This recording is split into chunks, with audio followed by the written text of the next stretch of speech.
Thank you.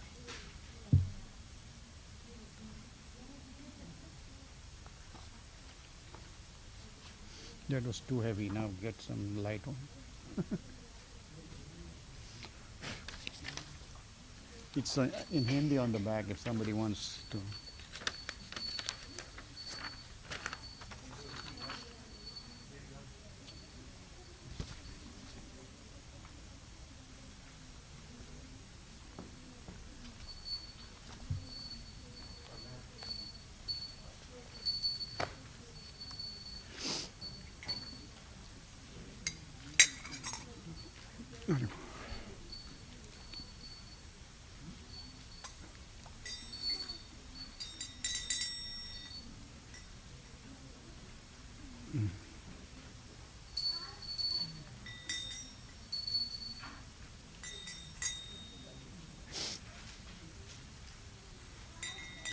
Mohan से दिल क्यों लगाया है, ये मैं जानूं या वो जाने। मोहन से दिल क्यों लगाया है, ये मैं जानूं या वो जाने। मोहन से दिल क्यों लगाया है, ये मैं जानूं या वो जाने। मोहन से दिल क्यों लगा है, ये मैं जानूं या वो जान। ये मैं जानूं या वो जाने, ये मैं जानूं, ये मैं जानूं या वो जाने, ये मैं जानूं या वो। छलिया से दिल क्यों लगाया है, ये मैं जानूं या वो जाने। छलिया से दिल क्यों लगाया है, ये मैं जानूं या वो जाने। मोहन से दिल क्यों लगाया है, ये मैं जानूं या वो जाने। मोहन से दिल क्यों लगाया है, ये मैं जानूं या। हर बात निराली है उसकी, हर बात निराली है उस। हर बात में है एक टेढ़ापन, हर बात में है एक टेढ़ा। हर बात निराली है उसकी, हर बात निराली है। हर बात में है एक टेढ़ापन, हर बात में है एक। ओ टेढ़े पर दिल क्यों आया है, ये मैं जानूं या वो जाने। टेढ़े पर दिल क्यों आया है, ये मैं जानूं या वो जाने। मोहन से दिल क्यों लगाया है, ये मैं जानूं या वो जाने। दिल क्यों लगाया है, ये मैं जानूं या वो। जितना दिल ने तुझे याद किया, उतना जग ने बदनाम किया। जितना दिल ने तुझे याद किया, उतना जग ने बदनाम किया। ओ बदनामी का फल क्या पाया है, ये मैं जानूं या वो जाने। बदनामी का फल क्या पाया है, ये मैं जानूं या वो जाने। मोहन से दिल क्यों लगाया है, ये मैं जानूं या वो जाने। मोहन से दिल क्यों लगाया है, ये मैं जानूं या वो। ओ तेरे प्यार ने दिल दीवाना किया, दीवाना। मुझे इस जग से बेगाना किया, तेरे प्यार ने दिल दीवाना किया, प्यार ने दिल दीवाना, मुझे इस जग से बेगाना किया। मैंने क्या खोया क्या पाया है, ये मैं जानूं या वो जाने। मैंने क्या खोया क्या पाया है, ये मैं जानूं या वो जाने। मोहन से दिल क्यों लगाया है, ये मैं जानूं या वो जाने। क्यों लगाया है, ये मैं जानूं। मिलता भी है वो मिलता भी नहीं, मिलता भी है वो मिलता, नजरों से मेरी हटता भी नहीं। मिलता भी है वो मिलता भी नहीं, नजरों से मेरी हटता भी नहीं। ये कैसा जादू चलाया है, ये मैं जानूं या वो जाने। ये कैसा जादू चलाया है, ये मैं जानूं या वो। मोहन से दिल क्यों लगाया है, ये मैं जानूं या वो जाने।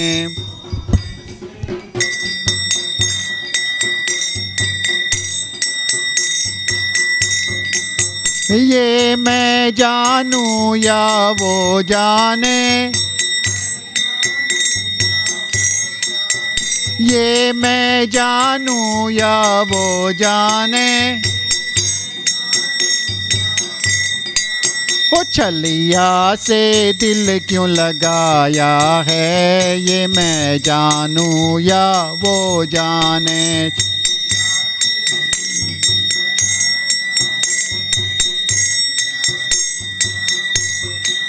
ओ टेढ़े पर दिल क्यों आया है, ये मैं जानूं या वो जाने। पर दिल क्यों आया है, ये मैं जानूं या वो। मोहन से दिल क्यों लगाया है, ये मैं जानूं या वो जाने।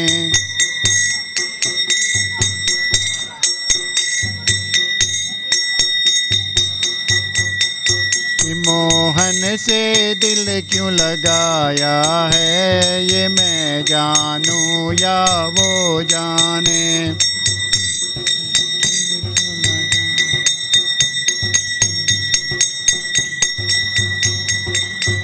ये मैं जानूं या वो जाने। ये मैं जानूं या वो जाने।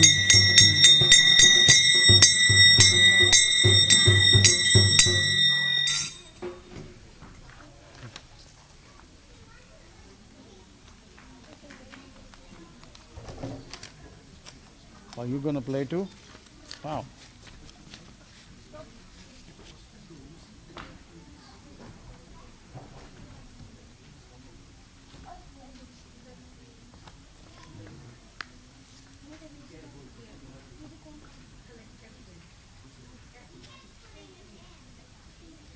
Yeah, this is a long one.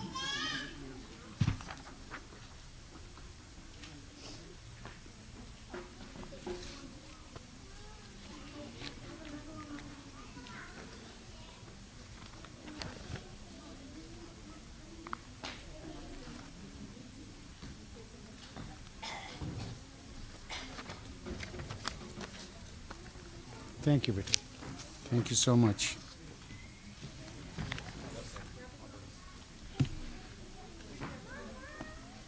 Thank you.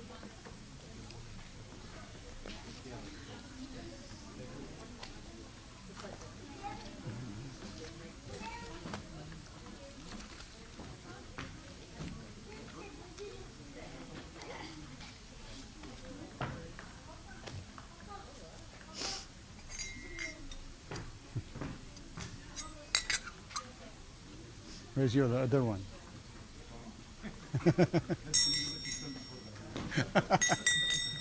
She come in like a whirlwind and go out like a whirlwind. Should we start?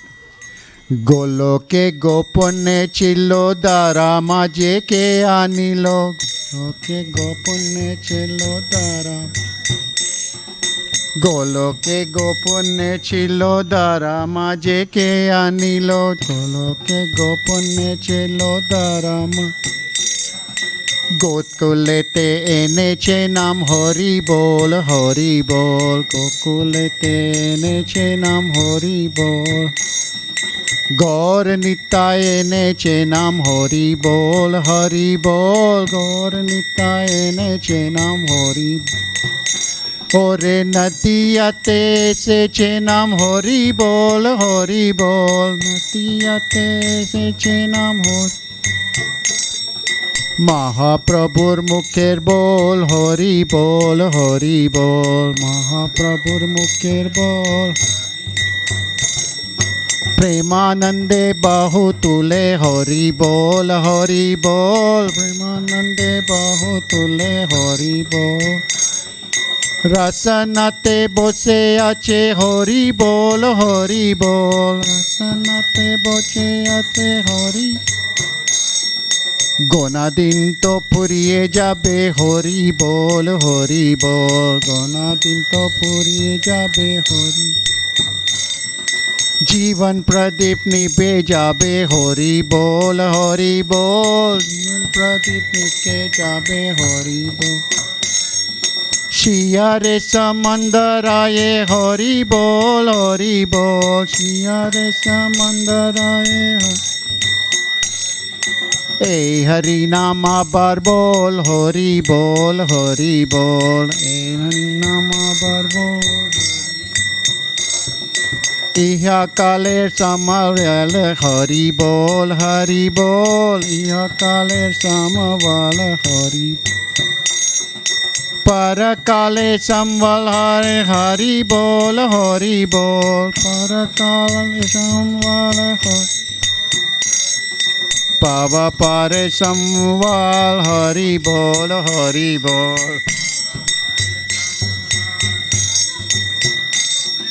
प्रेमानंदे नेचे नेचे हरि बोल प्रेमानंदे नेचे नेचे हरि जीवने मरणे बोल हरि बोल सुखे दुखे चाके तापे हरि बोल सुखे दुखे शोके तापे हरि बोल काय मन वाक्य बोल हरि बोल काय मन वाक्य बोल हरि बोल देह मन प्राणे बोल हरि बोल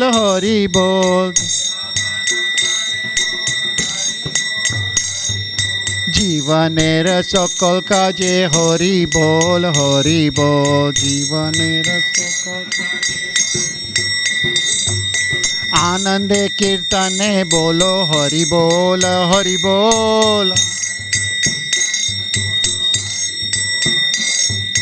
बाबा प्रेमे भक्ति करे हरि बोल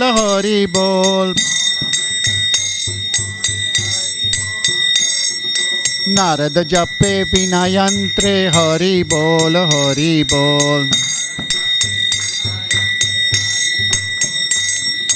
ब्रह्मा जपे चतुर्मुखे हरि बोल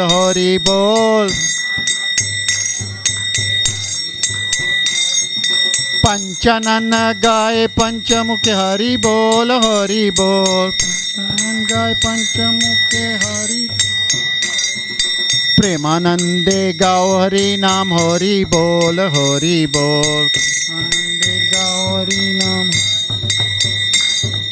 प्रेमानंदे बाहु तुले हरि बोल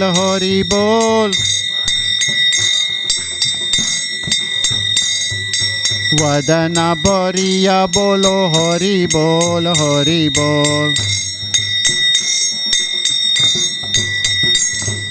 वदन बरिया बोलो हरि बोल हरि बोल हरि बोल हरि बोल हरि बोल हरि बोल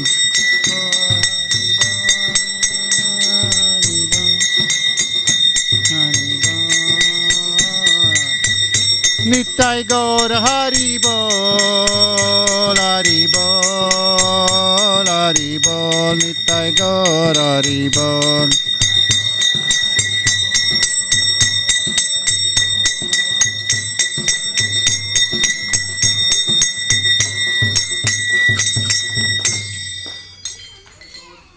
हरि बोल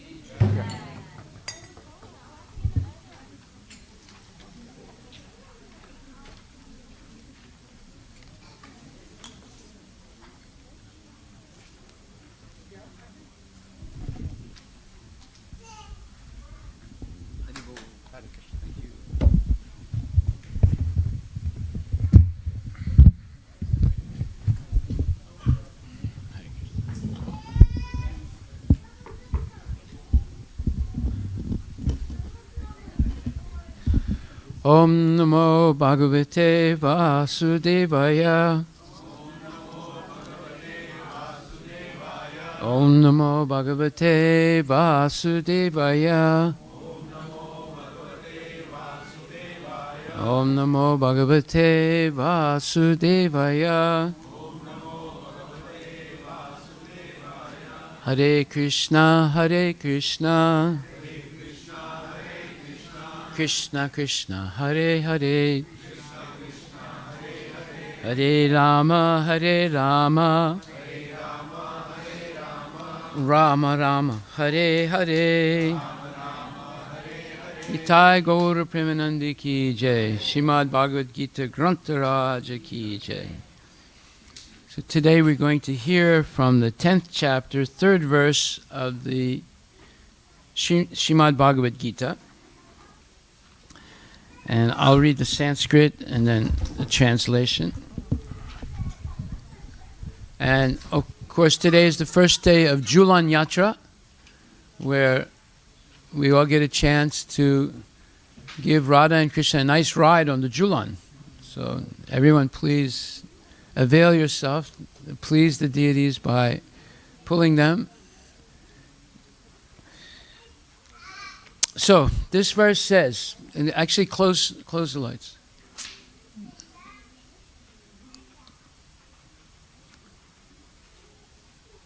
And center the verse. Can you see it? Yeah, that's it. Okay. Yomam ajam anadim cha. Yomam ajam anadim cha. Veti loka maheshwaram. Veti loka maheshwaram. Asamudha samartyesu. Asamudha samartyesu. Sarva papai pramuchyate. Sarva papai pramuchyate. Yomam ajamanadim cha. Veti loka maheshwaram. Asamudha samartyesu. Sarva papai pramuchyate. Yomam ajamanadim cha. Veti loka maheshwaram. Asamudha samartyesu.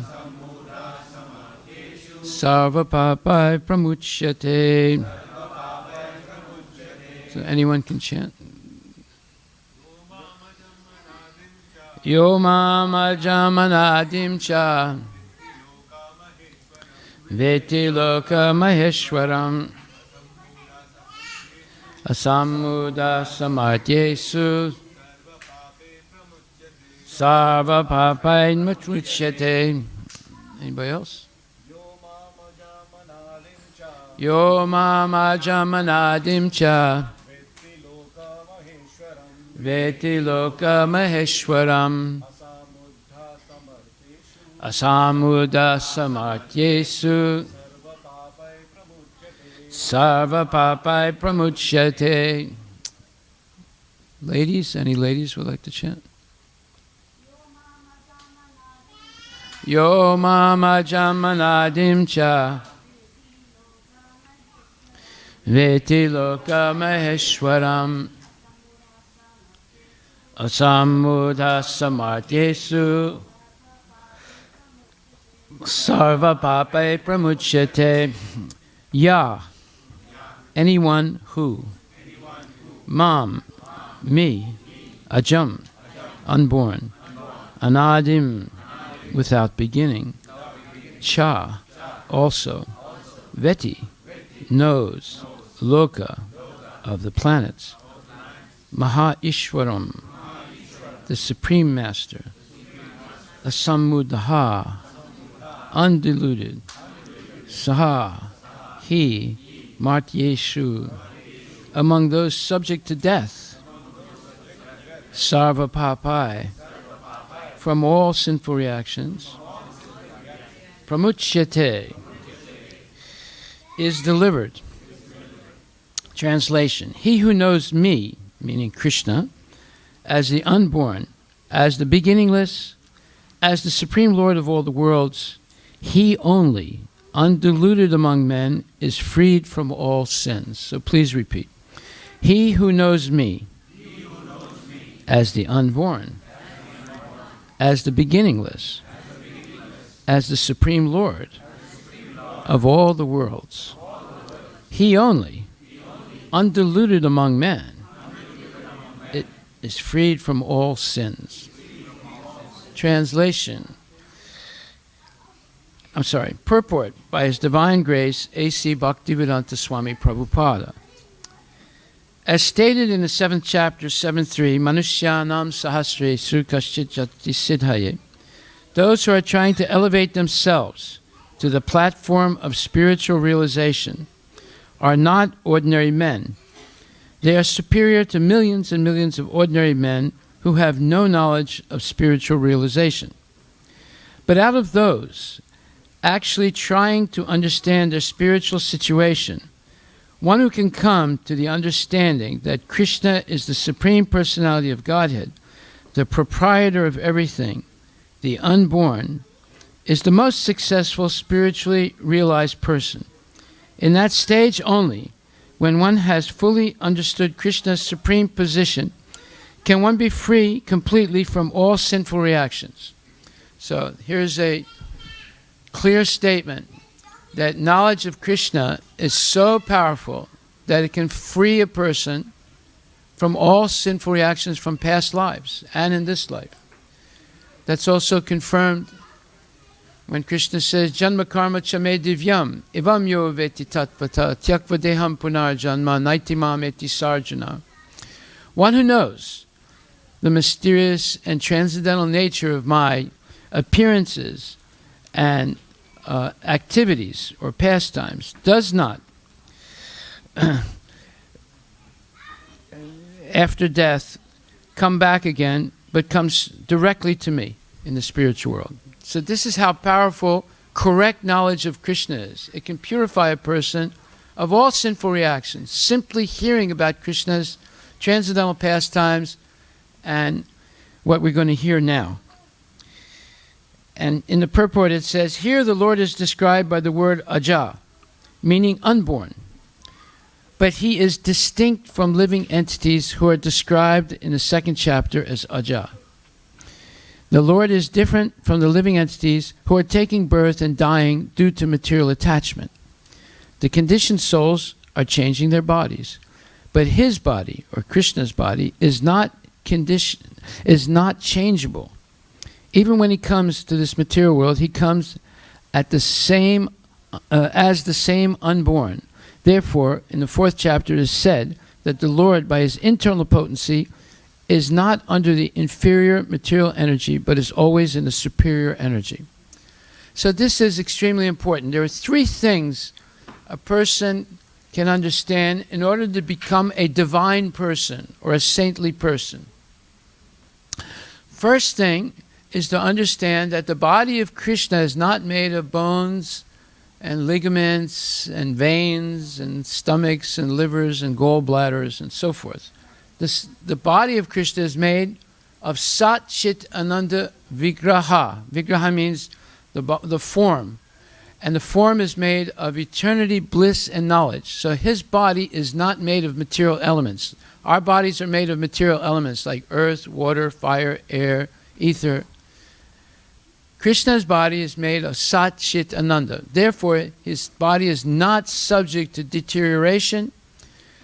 And he says in the 4th chapter, Ajopi san avyayatma bhutanam ishwaropi sam pakritim swam adistaya sambhavami atma maya.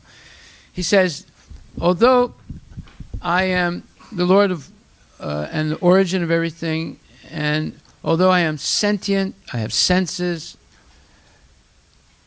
still, when I appear in this world, I come in my original transcendental body of Satchitananda. So although Krishna appears like a little boy or a baby in Vrindavan, he has all the power of Bhagavan.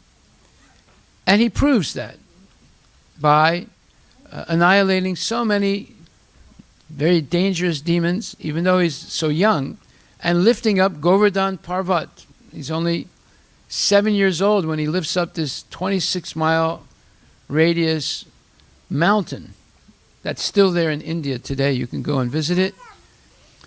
And he performs other superhuman feats that no person can emulate.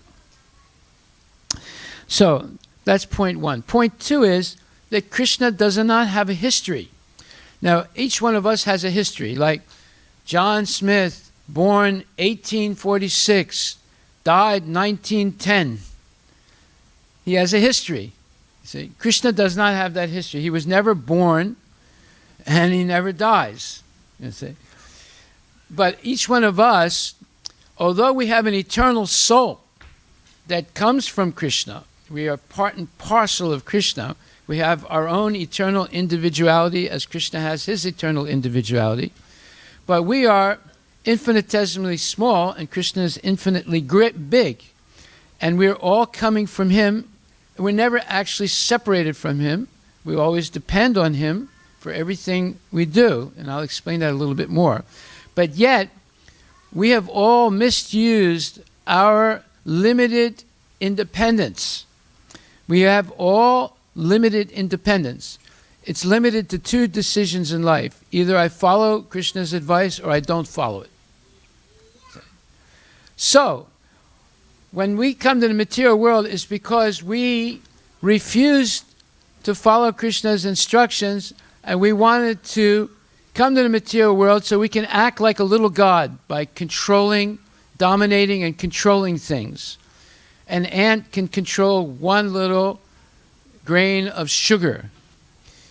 Jeff Bezos controls Amazon company, which is like bigger than some countries in the world, right?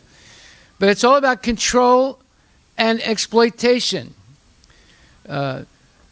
Jeffrey Epstein, who just either committed suicide or was murdered in a high-security federal jail, he came to control little girls and young women because he was so rich. He has his own airplane, own island, own mansions. And he wanted to also control the DNA school, or the DNA of human beings, because of all the money he had. He wanted to donate his DNA to be replicated by stem cells and other things, and enter into the human pool of birth and death, right? So he's a real controller. He's a multi-billionaire. But this is rebellion against God.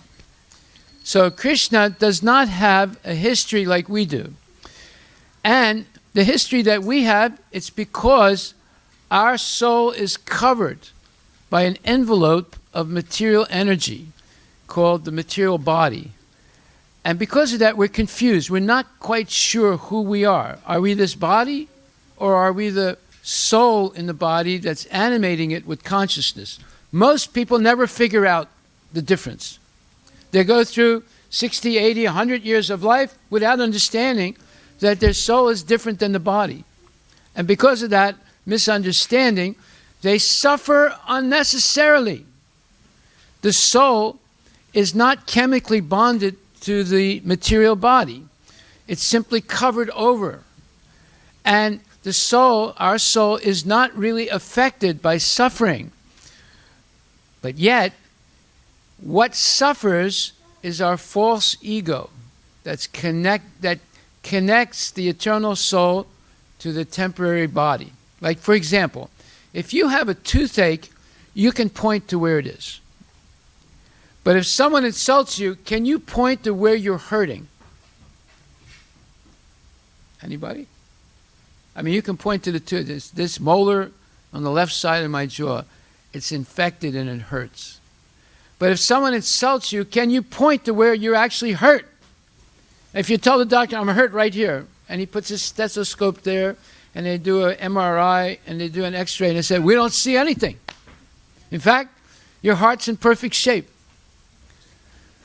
He said, well, then I'm hurt right here. So then they do the same thing, and they say, no, your brain is perfectly functioning. There's no spots of cancer or tumors or anything. So where are you hurting? So I don't know, maybe my foot hurts. No, your foot doesn't hurt either. So what is it that's hurt when you're insulted by someone? It's the false ego. It's something false. It's not you. You see? So, unless we understand there's a fundamental difference in the body and the soul, we remain in ignorance, and we can never really figure out what is our real purpose in life. We can never really attain real love. There's certain periods of love, but it's not something sustainable. We can never really attain complete happiness. It's always interrupted by some type of misery. This is because of that misunderstanding between the body and the soul.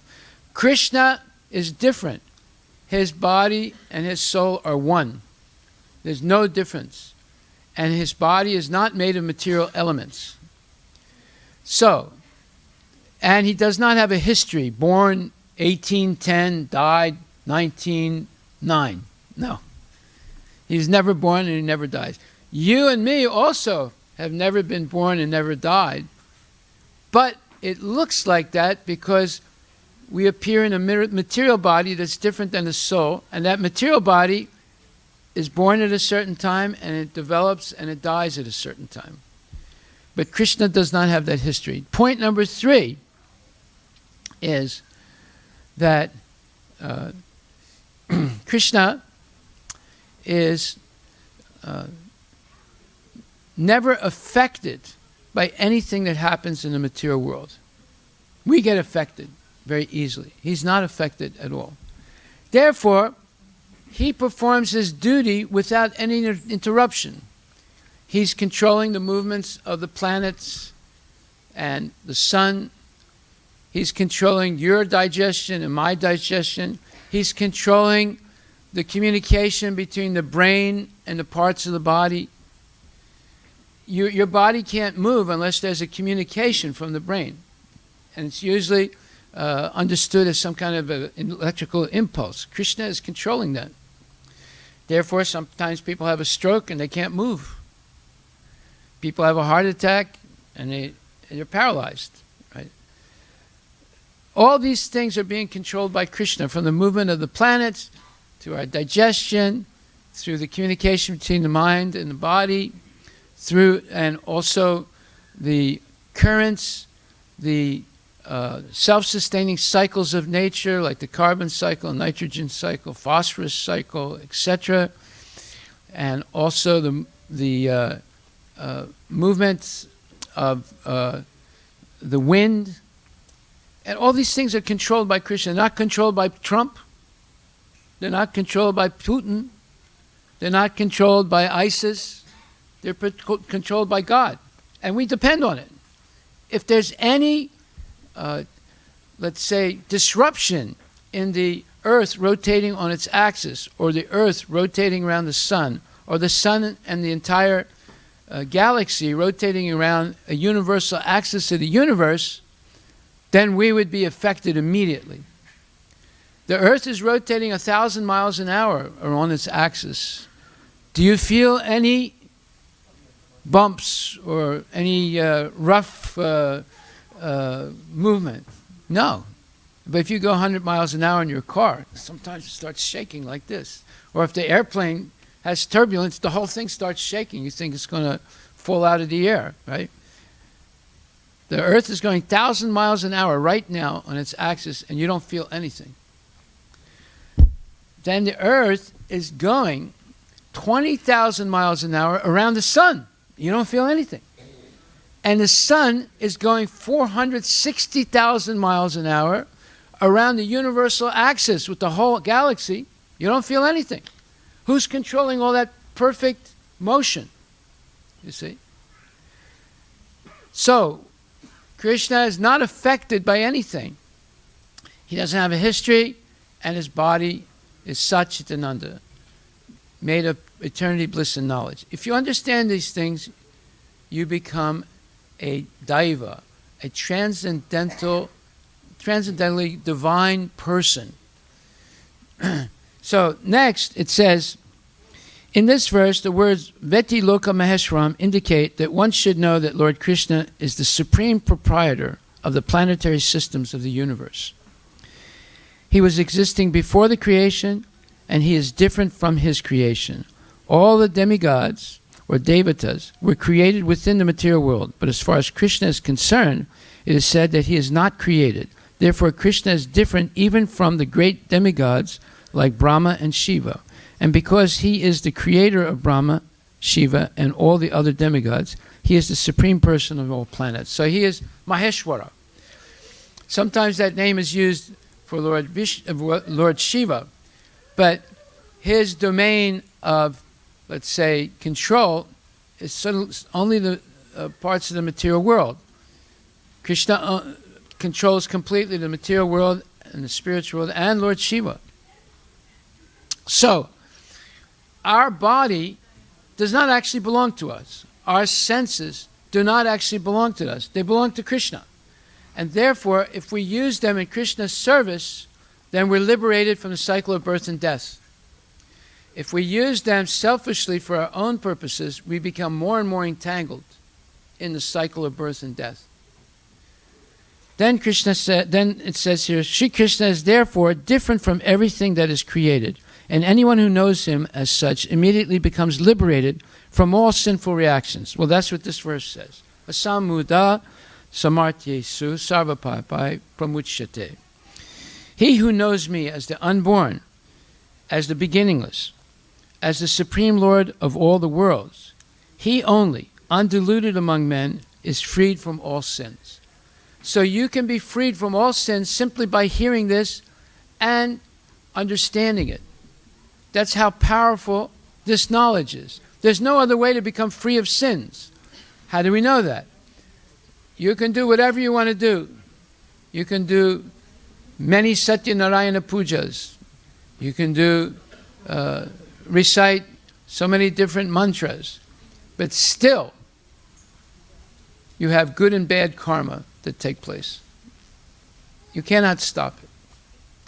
But if you lend your ears to hearing about Krishna's transcendental pastimes, all those reactions, good or bad, are nullified simply by this hearing and acceptance. That's how powerful it is. Then, one should not try to understand Krishna as a human being. As stated previously, only a foolish person thinks him to be a human being. This is again expressed here in a different way. A man who is not foolish, who is intelligent enough to understand the constitutional position of the Godhead, is always free from all sinful reactions. If Krishna is known as the son of Devaki, then how can he be unborn? That is also explained in Srimad Bhagavatam. When he appeared before Devaki and Vasudeva, he was not born as an ordinary child. He appeared in his original form, and then he transformed himself into an ordinary child.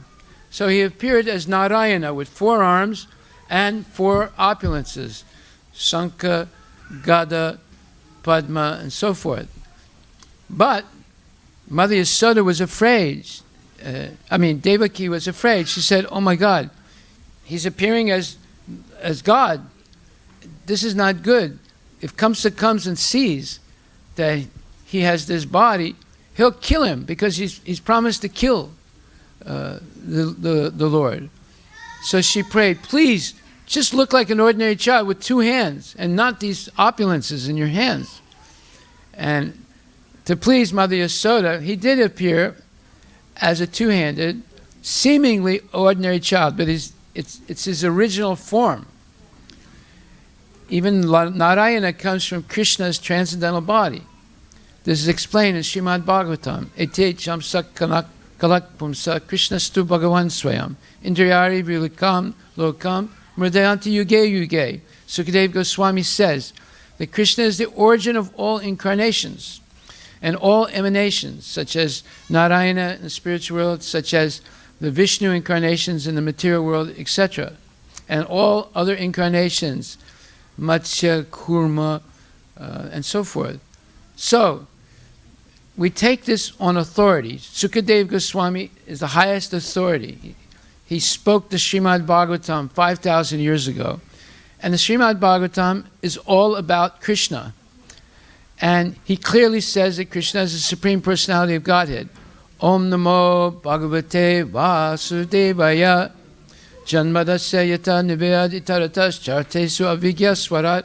He's saying, Janmadasya, the Supreme Personality of Godhead, is the person from which everything else emanates.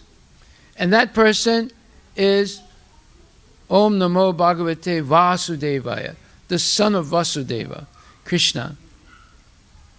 So, next it says that anything done under the direction of Krishna is transcendental. It cannot be contaminated by material reactions, which may be auspicious or inauspicious. The conception that there are things auspicious and inauspicious in the material world is more or less a mental concoction, because there's nothing auspicious in the material world. Everything is inauspicious because the very material nature is inauspicious. We simply imagine it to be auspicious. Real auspiciousness depends on activities in Krishna consciousness, in full devotion and service. Therefore, if we at all want our activities to be auspicious, then we should work under the directions of the Supreme Lord. Such directions are given in authoritative scriptures such as Srimad Bhagavatam and Bhagavad Gita, or from a bona fide spiritual master. Because the spiritual master is the representative of the Supreme Lord, his direction is directly the direction of the Supreme Lord. The spiritual master, saintly persons, and scriptures direct in the same way. So this is called the triangle of verification. A triangle has 3 points. And those 3 points are, as it says here, that they are the holy scriptures spoken by Krishna or by his pure devotees. Bhagavad Gita is spoken directly by Krishna himself, and Srimad Bhagavatam is spoken by Sukadeva Goswami, who is a pure devotee of the Lord, the son of Vyasadeva. That's point 1. Point 2 is the acharyas in the disciplic succession, who simply repeat what Krishna has said. And point 3 is present guru and gurus, who also correctly repeat what the acharyas have said and what Krishna has said originally. Then you can close the triangle. If Krishna says that Aham sarvasya prabhava matak sarvam pravartate iti matva bhajante mam buddha bharva samanvitaha, I am the origin of everything material and spiritual. Those persons who know this engage in my service and they come back to me. So, Krishna said that. The great acharyas, such as in the Brahma Gaudiya Vaishnava Sampradaya, in the Sri Vaishnava Sampradaya, in the Kumar Sampradaya, and the Rudra Sampradaya, 4 authentic Vaishnava Sampradayas, they say the same thing, all of them. And if the present Guru repeats the same thing, repeated by the Acharyas and originally spoken by Krishna, then you can close the triangle and you know there's no mistake. But if the present Guru says something different than the previous Acharyas and Krishna, then your duty is to reject that instruction. And if he or she continues to say things that are different, you have to reject the Guru also. He's not a Guru. Because Guru means they repeat correctly Bhagavan Krishna's words and the bona fide Acharya's words. That's the way you know if something is true or false. So next it says, such directions are given in authoritative scriptures such as Srimad Bhagavatam and Bhagavad Gita, or from a bona fide spiritual master. Because the spiritual master is a representative of the Supreme Lord, his direction is directly the direction of the Supreme Lord.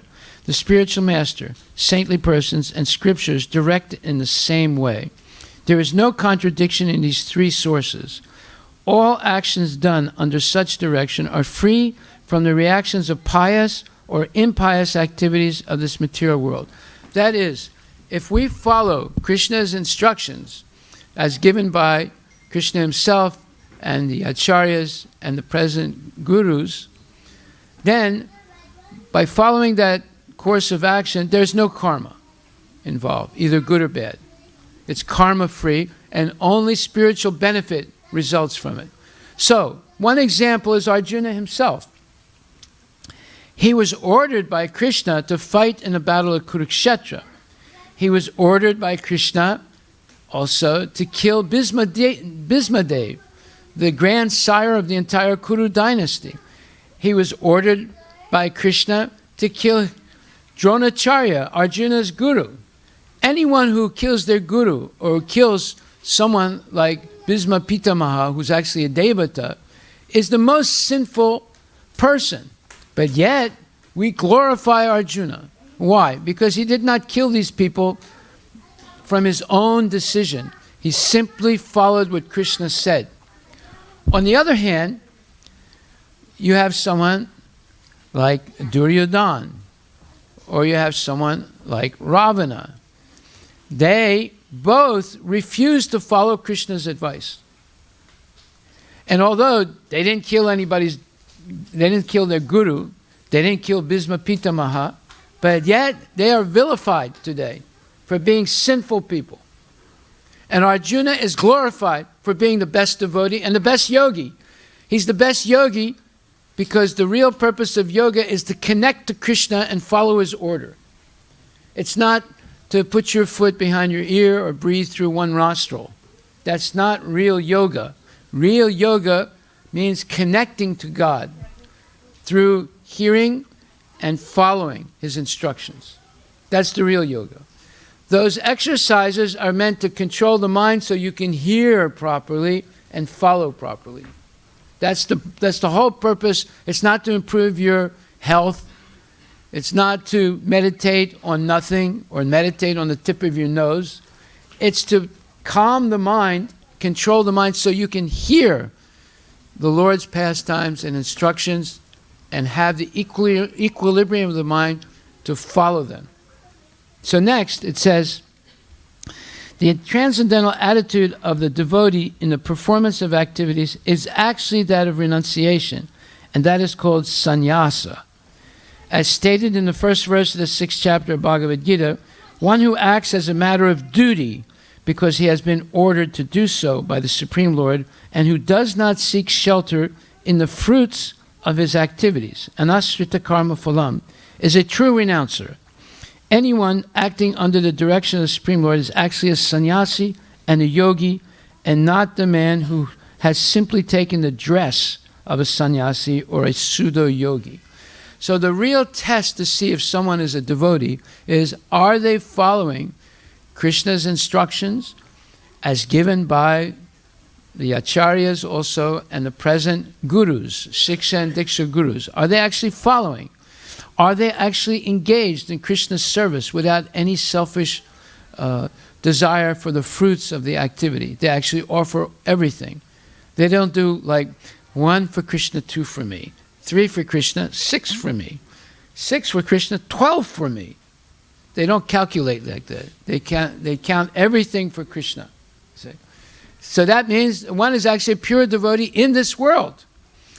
And they're actually liberated in this world, even though they still have a material body. They're actually liberated because everything they do is only for the benefit of the Lord and according to the instructions of the Lord. Just like if you have a son or daughter, and they say, Mom, Pop, whatever you say, that's what I'm going to do.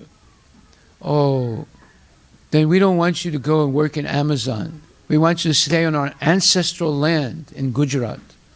And you take over the family business, and you have children, and you teach them also whatever you want to teach them. Is it okay, Mom and Pop, that I teach them about Krishna consciousness and unselfish devotional service? That's all right. Just stay here. Don't go to America.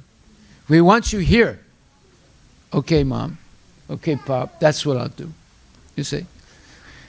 It's not that, no, I want to go to America. I want to work for Amazon. I want to make a lot of money. I'll leave you there. Maybe some brother or sister will take care of you. I'll send the money, No. If you listen to what Mom and Pop say and follow them, then you are the real son or daughter.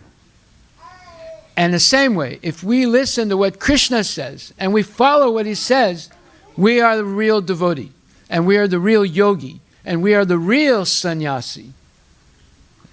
Not the person that says 1 for Krishna, 2 for me, 2 for Krishna, 4 for me, 4 for Krishna, 8 for me. No, that's not a calculation in spiritual life. Everything for Krishna. So now I'm going to talk something a little bit different. This is about India and how India has been misled.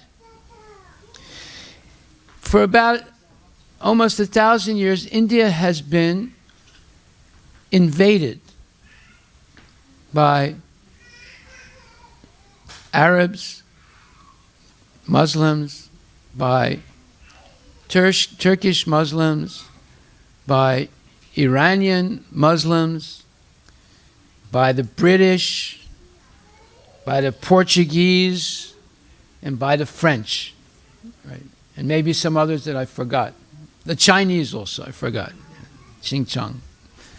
So, every one of these invasions has, in some way or other, tried to weaken or eradicate Vedic Dharma in India. The Muslims were a little better than the British because they didn't send all the things that they robbed out of India. They used it for their own pleasure. They built big mosques and tore down 40,000 Hindu temples. They built beautiful palaces for themselves. You can see them today all over India. And they lived an opulent life. But the British were more vicious even than the Muslims. Muslims were brutal, but the British were much more vicious.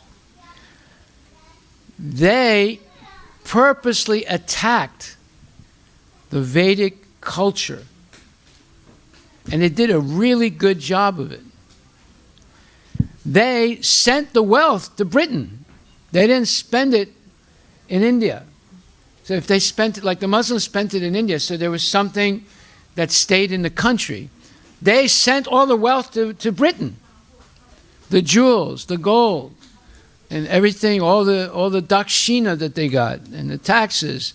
And what did they send back? They sent back mill-made cotton. But it was Indian cotton, but they milled it in Manchester and sent it back to India and sold it to the Indians. And they introduced tea in India and coffee. There was no tea and coffee before the British. There was lassi. There was garam dud, but there was no tea and coffee before. Right? So I'm going to read something that Srila Prabhupada has spoken. He said, in India, he said, gradually the culture was lost since the last 1,000 years because India was subjugated by foreigners. The Mohammedans, they introduced some of their culture. Then the Britishers came. Everyone wanted something to rip off from India, to take from India. The Britishers, when the British rule came, their Lord Macaulay issued a private report to the central government in London and to the leaders of the British in India. He said, if you want to keep them as Indian Hindu, you will never be able to rule over them. So, it was the British government's policy to condemn everything Indian. Prabhupada continues. In Indian society, they did not know how to drink tea. In our childhood, Prabhupada was born in 1896. He says, in our childhood, we have seen that Britishers started tea garden. There was no tea plants before the Britishers. The Britishers saw that labor is very cheap in India, and they wanted to do big business. And they started, just like they're doing in Africa and so many gardens, coffee and tea. So they started, and the tea was transferred to be sold in America. They were after business. Now, so much tea, who will consume it? The government started Tea Sets Committee. All the tea garden holders, they would pay government. And road to road, street to street, their business was canvassing, preparing tea. Very nice, palatable tea. And they were advertising, if you drink tea, then you will not feel very much hungry. And your malaria will go away, and so on and so on. And people began to drink tea. Oh, such a nice cup. I have seen it, Prabhupada said. I have seen this. Now they have got a taste. Now gradually. Now a sweeper also, early in the morning, the bungie in the street, early in the morning, is waiting in the tea shop to get a cup of tea. Tea was taken in our childhood if somebody is coughing. Sometimes they used tea. That was also later on, but it was unknown. Drinking tea, drinking wine, smoking, meat eating, these things were unknown in India before. And prostitution, and so forth. He said, so these things should be taken care of. At least a class of men must be ideal for people to follow. Others will see. And the training should go on, just like we are doing. We are inviting people to come to chant with us. Hare Krishna, Krishna Krishna, Hare Hare. Hare Rama, Rama Rama. Notice we're not serving tea and we're not serving coffee. We sometimes have herbal tea, but non-caffeinated, right? And we're not deprecating the Vedas, we're glorifying the Vedas, right? And we're not trying to destroy Vedic Dharma, we're trying to keep it alive and spread it and make it grow. So, and gradually, people became addicted to drinking this tea and eating meat and so forth. So, Prabhupada says, this is foolishness. What is that? That people have given up their culture that was practiced for hundreds, thousands, and millions of years and accepted this nonsense culture that's come from Europe and America. Now, and it was not Gandhi's, by the way, desire. So Prabhupada continues. The cause of India's cultural fall down, he says, is that the Britishers simply made propaganda. Whatever you have got in India, this is all fiction. This is all low class. These shastras are worth nothing. But now you're learning from us. England's work in India, that is reality for you. You are becoming civilized now. Because with your Vedic culture, you were uncivilized. This is what they were preaching in the colleges. Otherwise, he says, throw away your Shastras, because that was Lord Macaulay's policy. Lord Macaulay took over the educational system under the British in 1825. He became the leading pedagogic educational minister for the British government of education in India. So his report was, if the Indians remain Hindu and follow Vedic culture, we will never be able to govern them because they are superior to us. These are his words. He said, they are superior to us. Their culture is better than our culture. They're better people than the British, he said. Therefore, we should make propaganda that their culture is inferior, and they will imitate you, and then you can dominate them. So, it was under the British rule. They started their own schools to eliminate the Sanskrit schools of the Hindus and the madrasas of the Muslims. They purposely tried to eliminate those schools and take over. And what's interesting is the following, and it's shocking when you're going to hear this.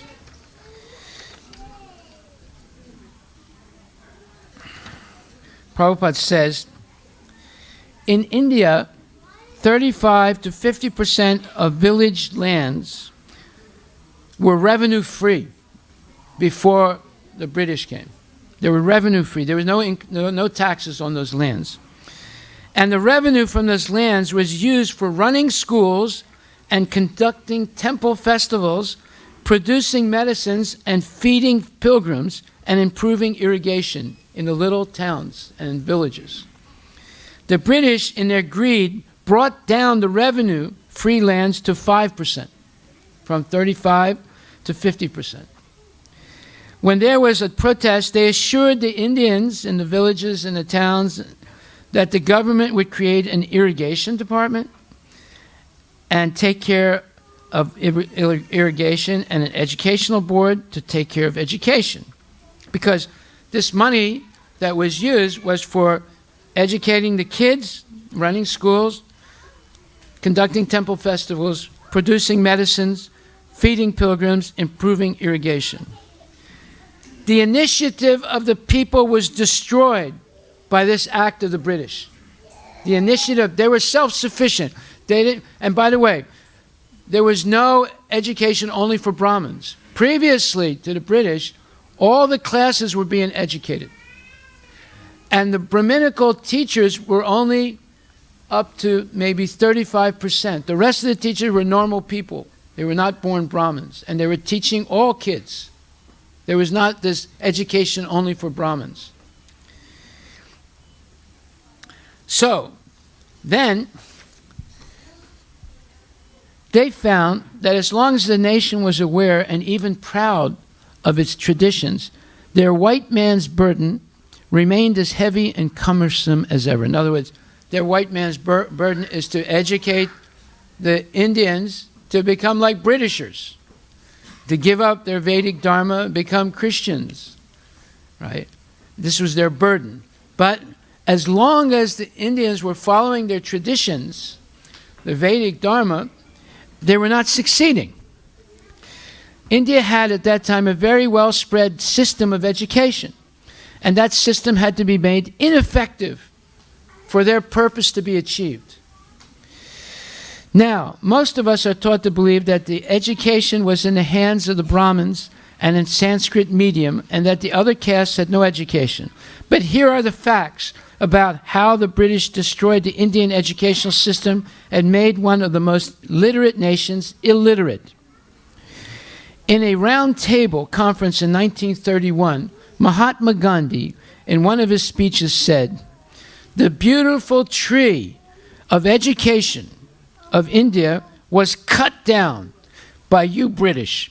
Therefore, today, India is far more illiterate than it was 100 years ago." Immediately, Philip Hartog, a Britisher, who was a parliamentarian, stood up and said, "Mr. Gandhi, It is we who have educated the masses of India, and therefore you must take back your statement and apologize or prove it. Gandhi said he would prove it, but the debate was stopped, and he had no chance to say anything else.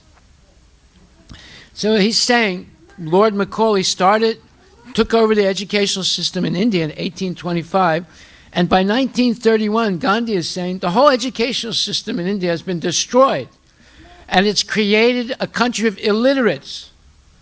Everyone was not taught anymore in the schools, those village schools, and therefore they were not taught to read in their own languages, and they were taught English. All the teaching took place in English after that for 100 years, and it created illiteracy. It didn't create educated people. Later, one of his followers, Sri Dharampal, went to the British Museum in London and examined the reports and archives.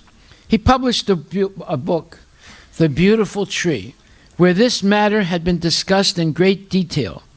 By 1820, the British had already destroyed the financial resources that supported Indian educational system all over the country, a destruction that they had been carrying out for nearly 20 years.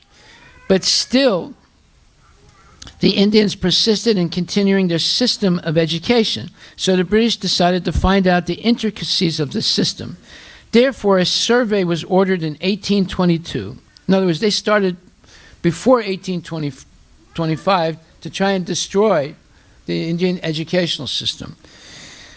But a survey was ordered in 1822. How come they're continuing the system? And in this survey, it was found that the Bengal presidency had 1 lakh village schools. In Madras, there was not a single village without a school. In Bombay, if the village population was near 100, the village had a school. Teachers as well as students of all castes were in these schools. The Brahmins accounted for 7 to 40% of the teachers, and the rest of the teachers in any district came from other castes. Further, all children had their education in their mother tongue. The equivalent of the present-day primary education lasted 4 to 5 years. We all know that it is universal primary education that is important for taking the nation ahead, not just a few getting higher education. The British administrators admired the dedication and capacity of the Indian teachers. By the time the students came out of the schools, they had acquired the capacity to be competitive and to understand and have proper insight into their own culture. One Mr. Bell, a Christian missionary in Madras, took the Indian system of education back to England and introduced it there. Until then, only the children of the nobles were given education there, and he started education for the masses in England. So, we gather that it is from India that the British adopted the system for educating the masses in England. Now, the cause of the degradation and how the British were able to degrade the whole educational system that was completely successful in India is the following. What happened in India? Foreign Christian missionaries even resented the nominal amount of 1 lakh rupees kept aside for the education of Indians. The British cut down the financial resources and brought in several regulations, one after the other. Regulations like there has to be a Pakka building in order to get funding. Well, what is a Pakka building, right? It's made out of stone, brick, and a British building, right? How are they going to afford to build that in the small villages, right? And therefore, that was not the end. They invited Mr. Macaulay, Lord Macaulay, to decide how to divert the money, what should be the medium of instruction and the mode of educating the Indians, the young Indians. He made English the medium of instruction and diverted the money for English education. G.D. Trevelyan writes in Life of Lord Macaulay, a new India was born in 1835. What Alexander, Ashoka, and Western missionaries and the Muslims had failed to do was accomplished by Macaulay's educational system, decreeing that India was to receive through English education the language of the West. The very foundations of our ancient civilization began to rock and sway. Pillar after pillar in the edifice came crashing down. But Macaulay did even more harm, which is not generally known. He adopted the downward filtration method for educating the Indians. What is this method? The problem facing Macaulay was that Indians were numerous and the British were a handful. How were they going to educate the Indian masses? How could this nation be weakened so that in self-forgetfulness it would support the British Raj? The story goes that once when he was in Oti, in his residence, he saw an Indian officer coming and touching the feet of peon of his servant sitting outside his office, which was near his residence, and was obviously surprised. Why was an officer touching the feet of a peon? He was told, "You don't know, sir. This Indian society is a peculiar one. Here the Brahmins are respected, and this person who I touched the feet of, he is of that Brahminical caste." The changes that Macaulay brought after this are well documented and authenticated in books. The downward filtration method was formulated according to which the forward class, or the highest class, was given preference in schools. To put it in his own words, it was impossible for us with our limited means to educate all in English. We must at present do our best to form a class of persons of Indian blood and color, but English in tastes, in opinion, in morals, and in intellect. So what he did is, he limited the English education to sons and daughters of Brahmins and stopped educating the other castes. Whereas before, all the castes were being educated in India, before 1825. And because the Brahmins accepted this, their children weakened their understanding of their traditions. And secondly, it created animosity between the lower classes who were not being educated and the higher class Brahmins getting all the high jobs in the country. And this went on for 100 years, so that there was mass illiteracy in India by 1931. And when India got its independence, there was actually a revolt in many states of India against the Brahmins, because they had this advantage that was given to them by the British so that it would weaken their children's understanding of their own traditions, and it would create this animosity of class difference. You see how clever the British are.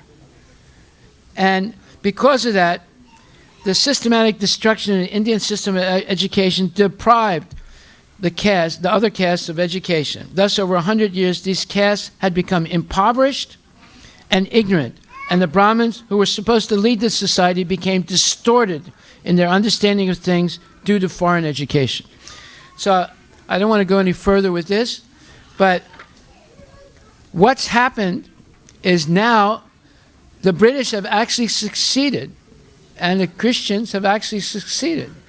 They're almost going to succeed destroying Vedic Dharma in India. In fact, the Christians make maps of India today showing which areas of India they control. And they're showing that they're controlling over half of India right now. Right? And another quarter is controlled by Muslims. And there's only 1/4 of India that's controlled by the Hindus. Now, that may be true and may not be true, but this is their strategy. They're going to completely destroy Vedic culture in India. That's their strategy. And they're doing it through the educational system. That's why Hindus, they send their kids to Christian schools.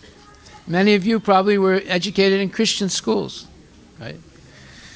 And what do they teach you in Christian schools? Western philosophy. Darwinism, Freud, Marxism, and so forth, and atheism. So we'll talk some more about this again. But if we can develop a strong Vedic culture here, you can turn the tide. Because whatever happens in America goes all over the world. And our goal now in Seattle is we want to make 50,000 devotees in this city.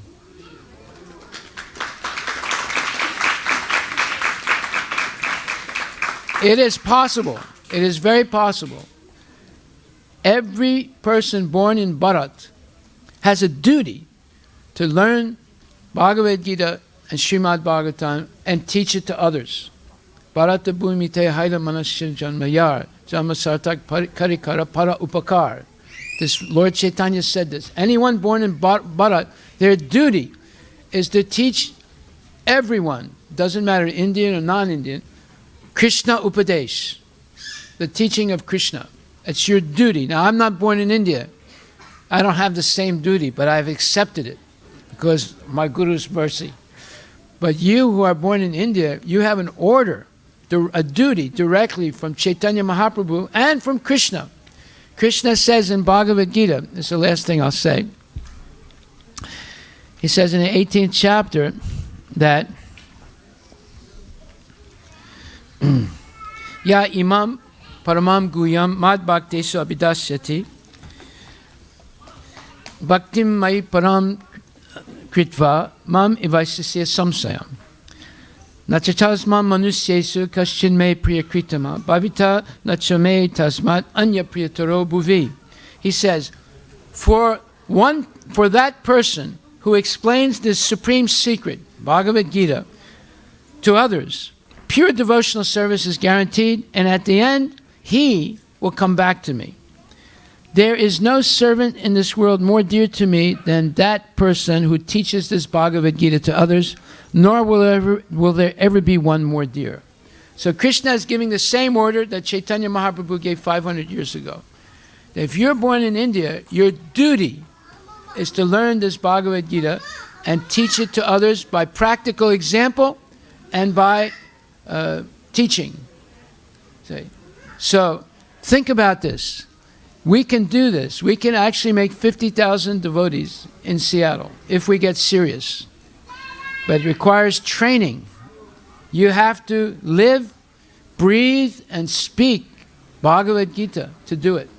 And you can do it. Hare Krishna. Srimad Bhagavad Gita Grantha Raja Ki Jai. So I'll make the announcements real quickly now. Our sponsors today are Supraja Raman, Sudarshana Ramanujans, in the remembrance of their dearly beloved Sudarshana Ramanujan. And Sham Sundar Prabhu and Radhika Jivani Mataji has a birthday today, his wife. So Radhika Jivani's birthday today, and we're going to wish her a happy birthday right after the Aarti. So up and coming events on Friday, August 16th and Sunday, August 18th, we have the visit of His Holiness Bhakti Purushottama Swami Maharaj. He is the leader of our world headquarters in Mayapur. He's a very, very accomplished sannyasi, very great, erudite devotee. He's written many books, and he's going to be speaking here August 16th, Friday night, and Sunday, most of the day. And then we have a yoga workshop by His Grace Radha Vallabha Prabhu, August 17th and 18th. I guess it's in the temple.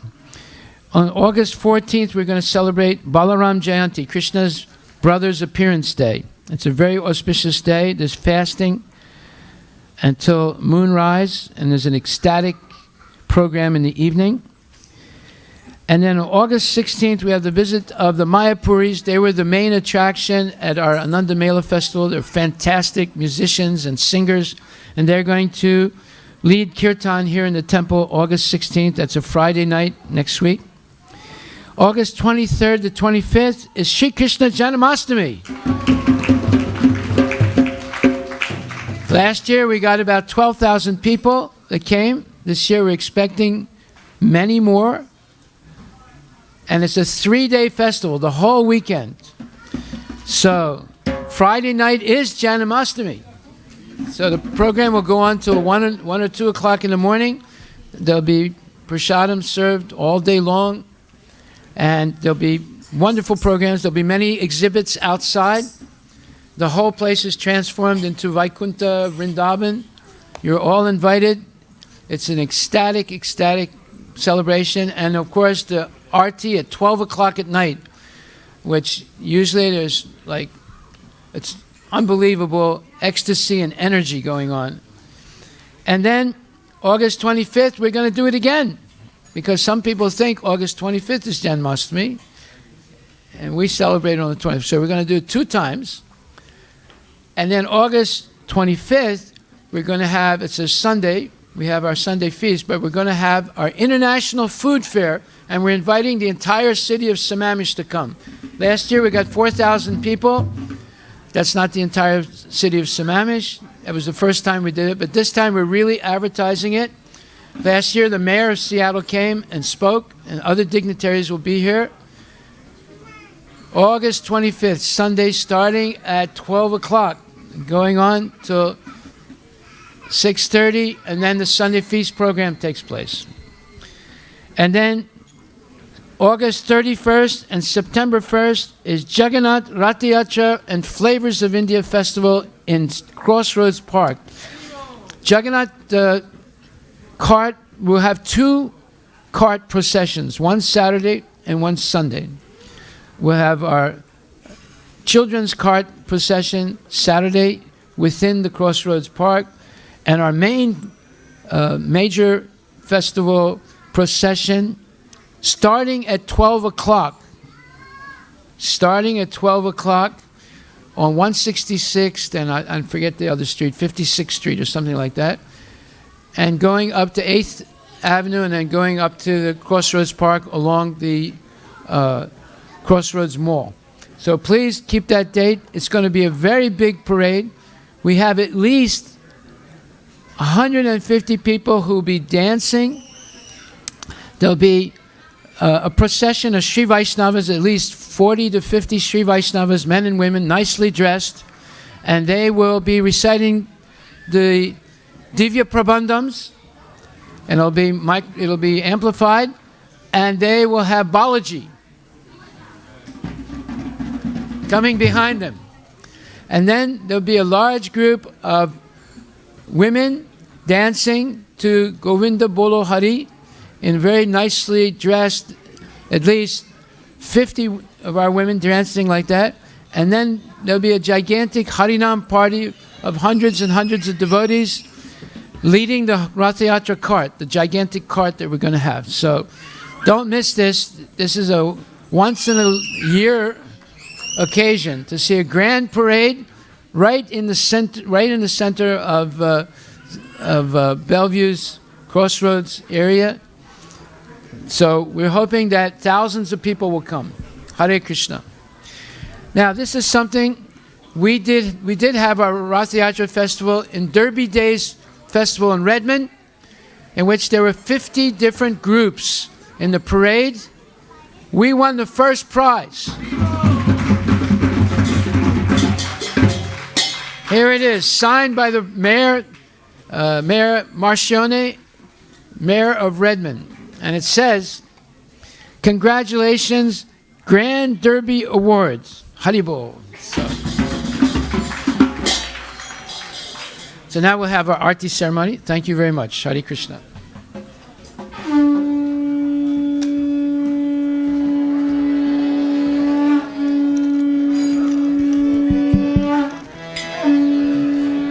Hare Krishna, Hare Krishna, Krishna Krishna, Hare Hare, Hare Rama, Hare Rama, Rama Rama, Hare Hare, Hare Krishna, Hare Krishna, Krishna Krishna, Hare Hare, Hare Rama, Hare Rama, Rama Rama, Hare Hare, Hare Krishna, Hare Krishna, Krishna Krishna, Hare Hare, Hare Rama, Hare Rama, Rama Rama,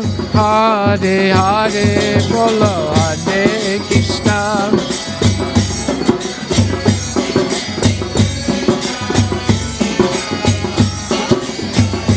The microphone.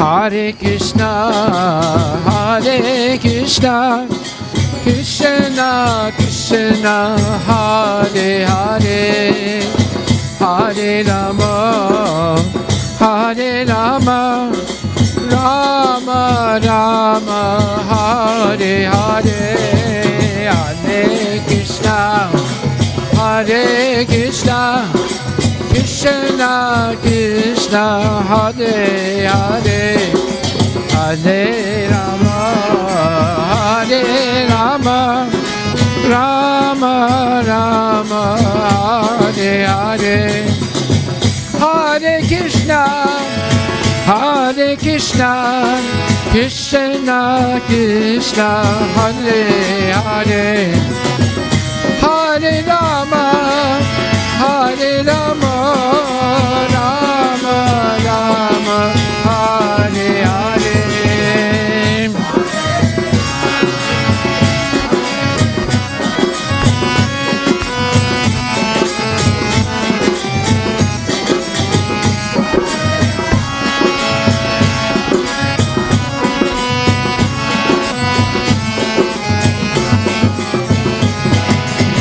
Hare Krishna, Hare Krishna, Krishna Krishna, Hare Hare, Hare Rama, Hare Rama, Rama Rama, Hare Hare.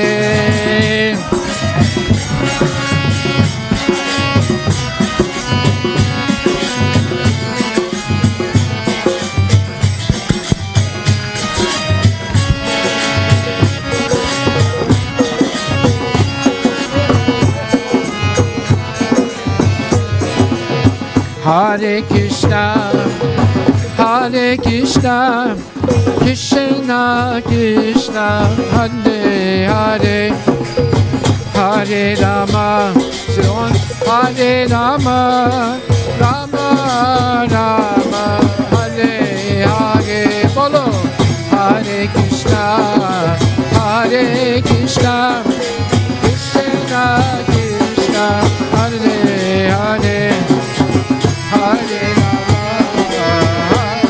Rama, Rama Rama, Hare Hare, Hare Krishna, Hare Krishna, Krishna Krishna, Hare Hare, Hare Rama, Hare Rama, Rama Rama, Hare Hare.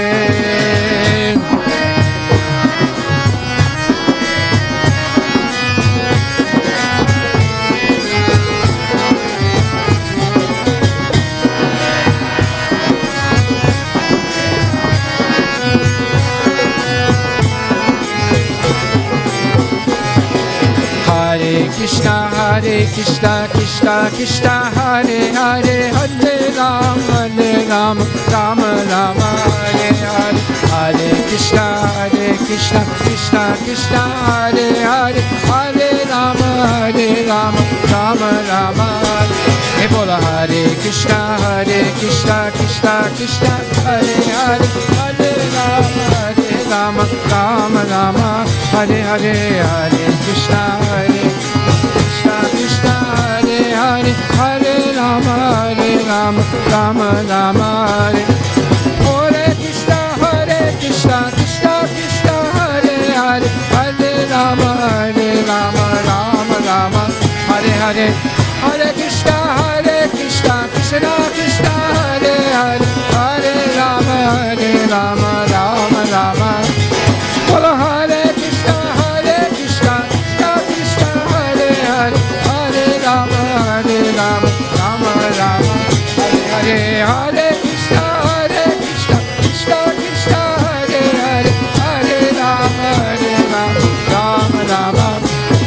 Jayo Jayo Jaya Gora Chande Arati Ke Soba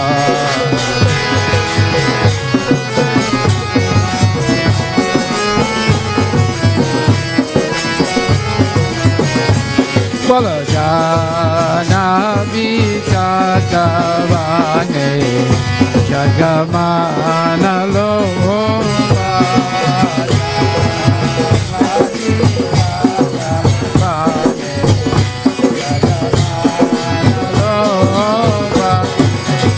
Gorangera Loviksoba Jagajana Mahana Loba Gorangera Loviksoba Jagajana Mahana Loba Ibadati Nitaya Chan Bangadadhara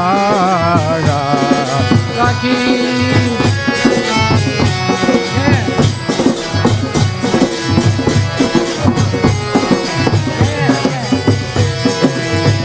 Nikate Advaita Shini Masacha Chadara Nikate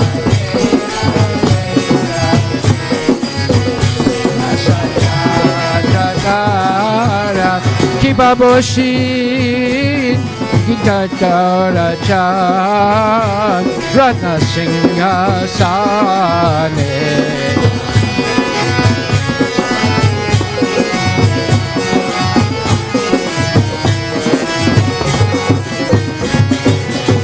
Aroti Korena Rama Adideva Gane Aroti Korena Rama Adideva Gane Kibanara Hari Adikari Chamaradulaya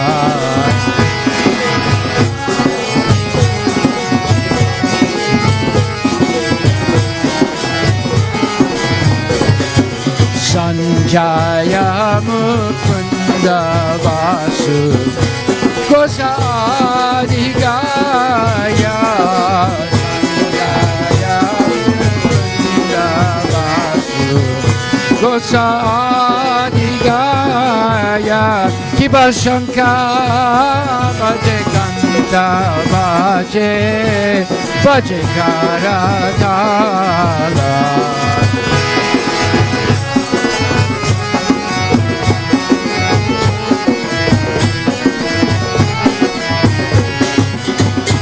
Madhura Midanga Bhaje Paramarandala Madhura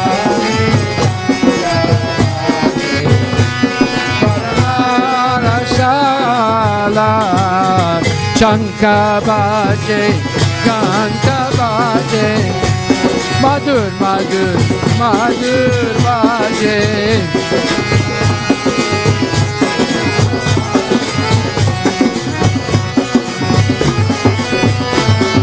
Shanka Bhaje, Kanta Bhaje, Madhur, Madhur, Madhur Bhaje.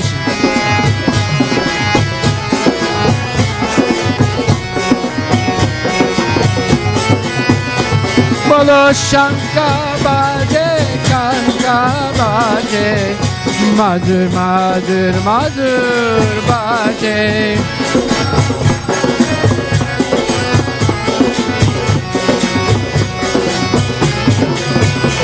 Bolo Shanka Bhaje, Kanta Bhaje, Madhur, Madhur, Madhur Bhaje.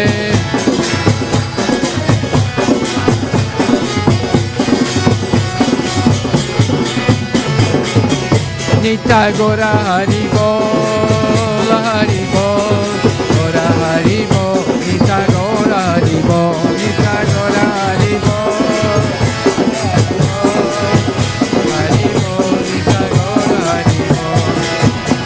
Hare Krishna,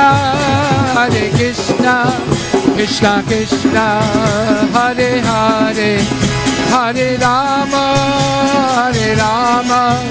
Rama Rama, Hare Hare. Bolo.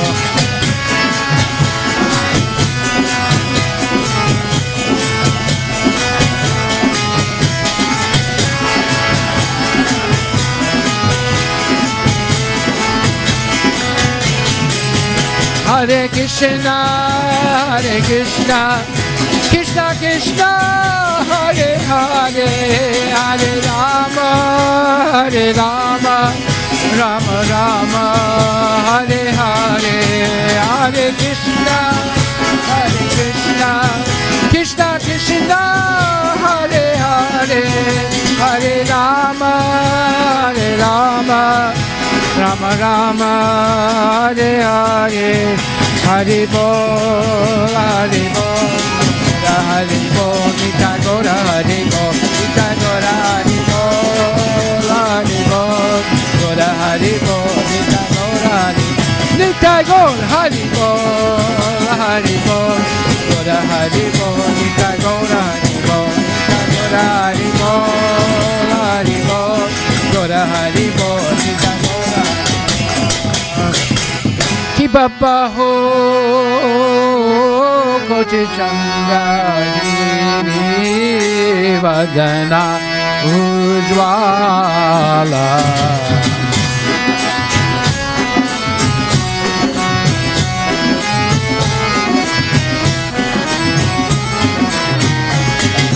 Kala jaise bana mala Karijala mala, gala jaise bana mala, Karijala mala, Shiva Shiva Sukha Narada, Preme Gada Gada.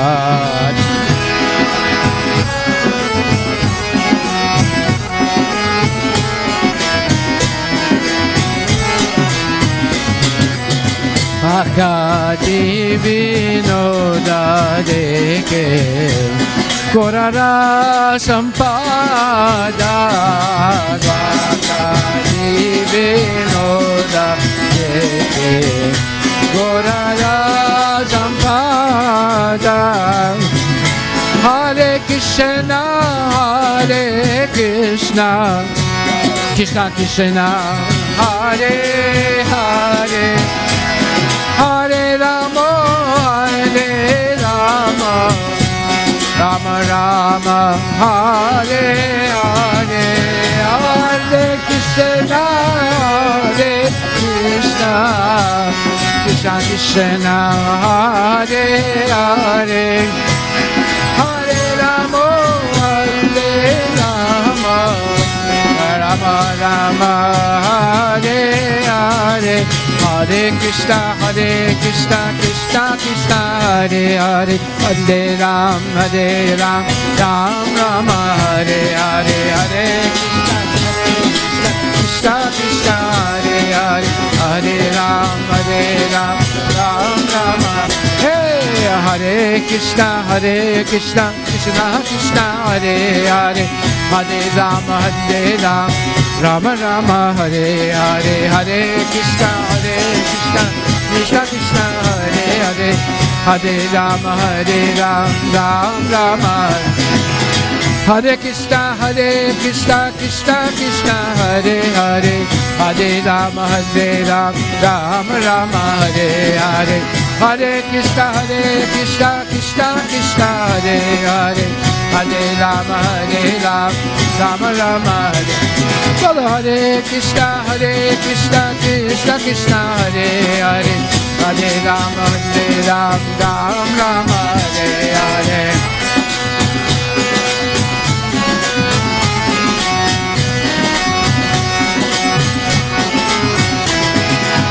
Hare Krishna, Krishna Krishna, Hare Hare, Hare Rama, Ram Ram, Hare Hare, Hare Krishna, Krishna Krishna Krishna Hare Hare Hare Rama Rama. Hey bolo Hare Krishna Krishna Krishna Hare Hare Hare Rama Ram Ram Hare Hare. Hare Krishna Krishna Krishna Hare Hare Hare Rama Ram Ram.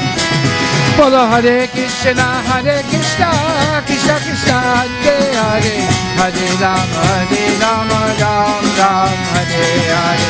Hare Krishna Krishna Krishna Hare Hare Hare Rama Ram Ram.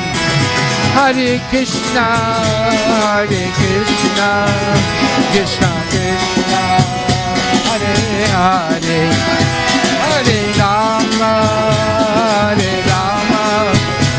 Rama Rama Hare Hare. Hare Krishna Krishna Krishna Hare Hare Hare Rama Rama Rama Hare Hare. Hare Krishna Krishna Krishna Hare Hare Hare Rama Rama Rama Hare Hare.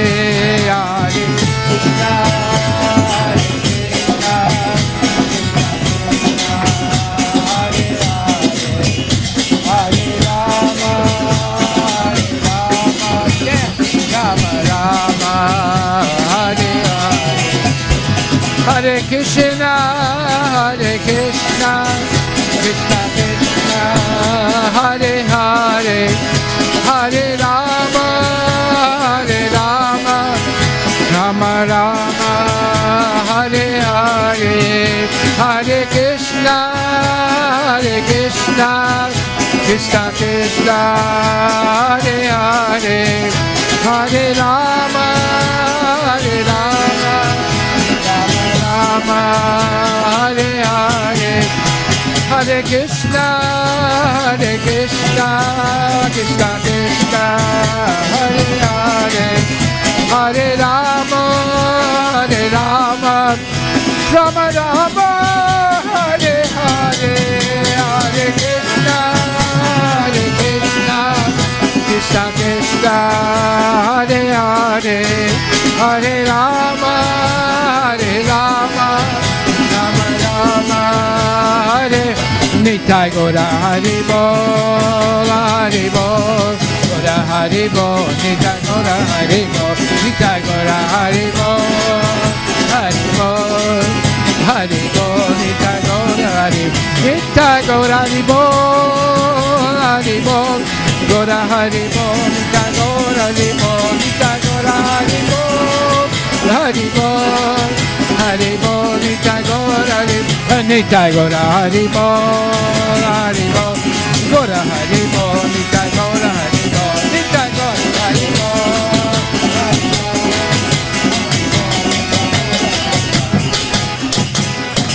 Shri Radhe Govinda Bhajala Hare Hare Ka Pyar Nam Hai.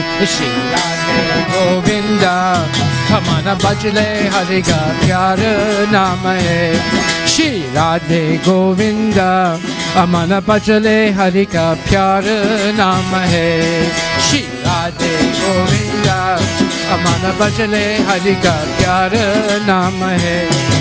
Gopala Hare Ka Pyar Nam Hai. Nand Lala Hare Ka Pyar Nam Hai.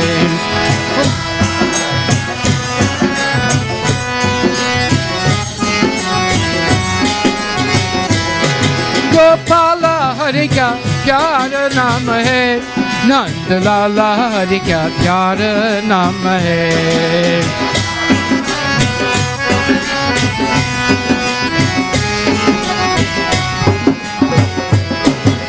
Jai Nand Lala Jai Gopala. Jai Nand Lala Jai Gopala. Hey bolo Jai Nand Lala Jai Gopala. Jai Nandalala Jai Gopala. Hey bolo Jai Nandalala Jai Gopala. Jai Nandalala Jai Gopala. Hey bolo Jai Nandalala Jai Gopala. Hey bolo Jai Nandalala Jai Gopala. Bolo Jai Nandalala Jai Gopala. Jai Nandalala Jai Gopala. Jai Nandalala Jai Gopala. Jai Nandalala Jai Gopala. Jai Nandalala Jai Gopala. Shri Radhe Govinda Amana Bhajale Hari Ka Pyar Naam Hai. Shri Amana Bhajale Hari Ka Pyar Naam Hai. Shri Radhe Govinda Amana Bhajale Hari Ka Pyar Naam Hai. Shri Radhe Govinda Amana Bhajale Hari Ka Pyar Naam Hai. Gopala Hari Ka Pyar Naam Hai. Nandalala Hari Ka Pyar Naam Hai.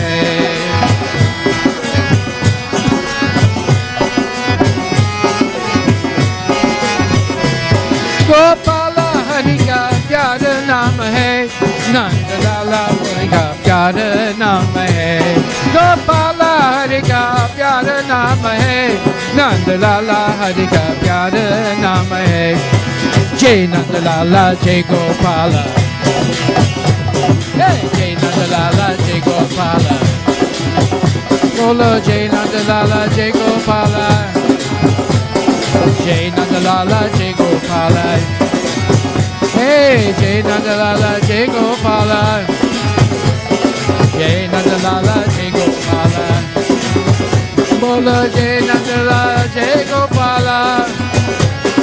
Jai Nandalala Jai Gopala. Bolo Jai Nandalala Jai Gopala. Jai Nandalala Jai Gopala. Bolo Jai Nandalala Jai Gopala. Jai Nandalala Jai Gopala. Bolo Jai Nandalala Jai Gopala. Jai Nandalala Jai Gopala. Jai Nandalala Jai Gopala. Hare Krishna, Hare Krishna, Krishna Krishna, Hare Hare, Hare Rama, Hare Rama, Rama Rama, Hare Hare, Hare Krishna, Hare Krishna, Krishna Krishna, Hare Hare, Hare Rama, Hare Rama, Rama Rama, Hare Hare. Nitya Gaura Hari Bol, Hari Bol, Gaura Hari Bol, Nitya Gaura Hari Bol, Nitya Gaura Hari Bol, Hari Bol, Hari Bol, Nitya Gaura, Nitya Gaura Hari Bol, Hari Bol, Gaura Hari Bol, Nitya Gaura Hari Bol, Nitya Gaura Hari Bol.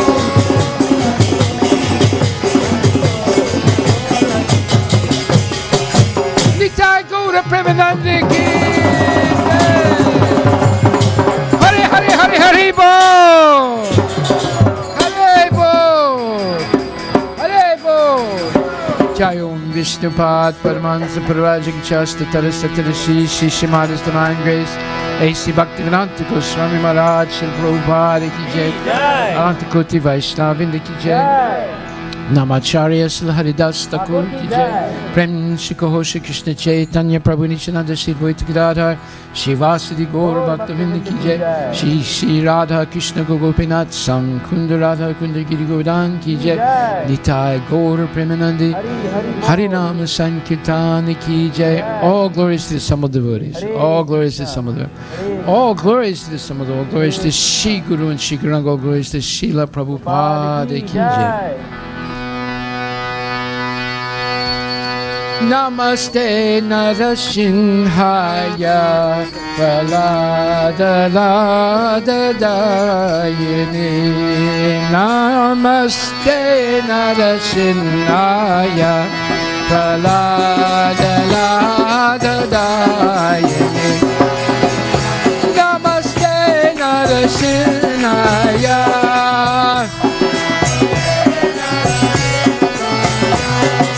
Namaste Narasimhaya.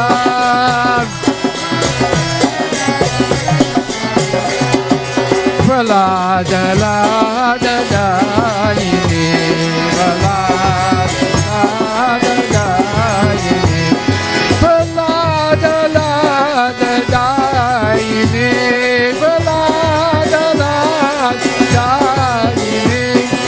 Ranyakashipu Bachai.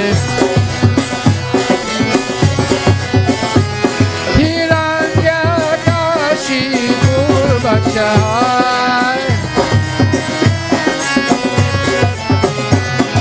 Shilatam Kanakalaye. Shilatam Kanakalaye. Ito nisinga para to nisinga.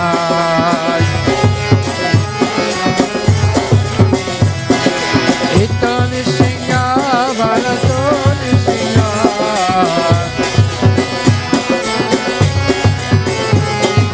Yato yato yamita to nisinga.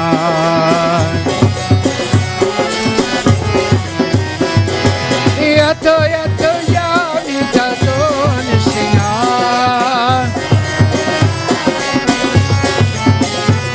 Bahi nisinga, hidaye nisinga. Bahi nisinga, hidaye nisinga. Narasimhamade, saranam papade. Narasimhamade, saranam papade. Tavakara kamala bare naga aruta singam dalitai kanyakashipu Keshavadita Narahari Rupa Jaya Jagadesha Hare Jaya Jagadesha Hare Jai Jagadesha Hare. Tavakara kamala bare nagam adbhuta singam dalita hiranyakashipu dhanureyam keshavadita narahari rupa jaya jagadesha hare jaya jagadesha hare jaya jagadesha hare jaya narasimha dev jaya narasimha dev jaya narasimha dev jaya narasimha dev jaya narasimha dev jaya narasimha dev jaya narasimha dev jaya narasimha dev. Hare Krishna Krishna Krishna Hare Hare Hare Rama Rama Rama Hare Hare. Bolo Krishna Hare Hare Hare Rama Rama Rama Hare Hare. Hare Krishna Krishna Krishna Hare Hare Hare Rama Rama Rama Hare Hare.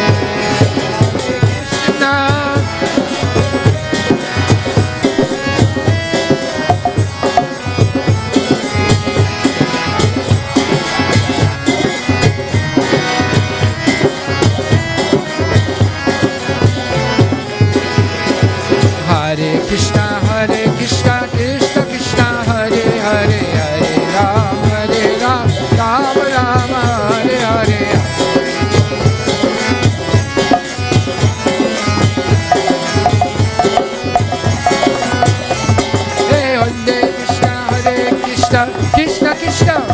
Hare, Hare Ram, Ram Ram, Hare Hare.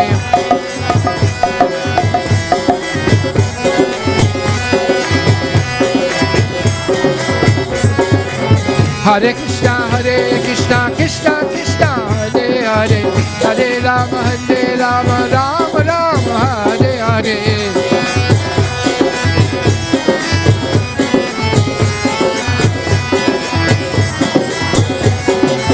Hare Krishna, Krishna Krishna, Hare Hare, Hare Ram, Ram Ram, Hare Hare.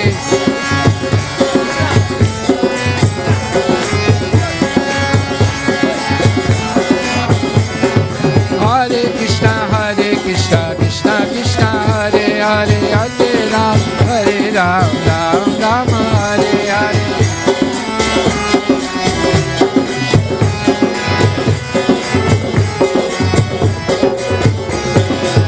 Hare Krishna, Krishna Krishna, Hare Hare, Hare Ram, Ram Ram, Hare Hare, Hare Krishna, Krishna Krishna, Hare Ram, Ram Ram, Hare. Bolo Hare Krishna, Krishna Krishna, Hare Hare, Hare Ram, Ram Ram, Hare Hare.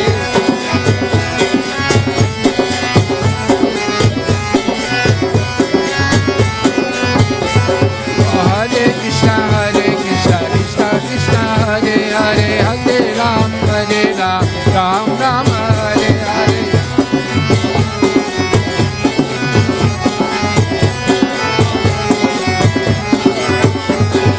Hare Krishna, Krishna Krishna, Hare Hare, Hare Ram, Ram Ram, Hare Hare.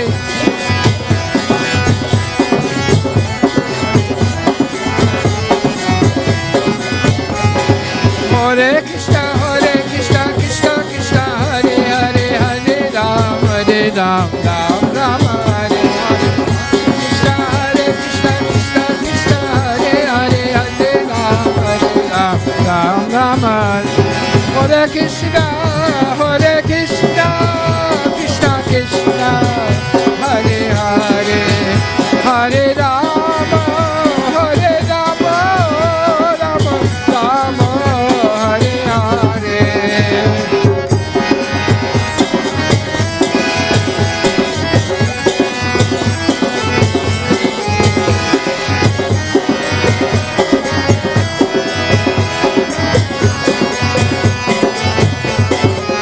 Bolo Hare Krishna, Krishna Krishna, Hare Hare, Hare Ram, Ram Ram, Hare Hare.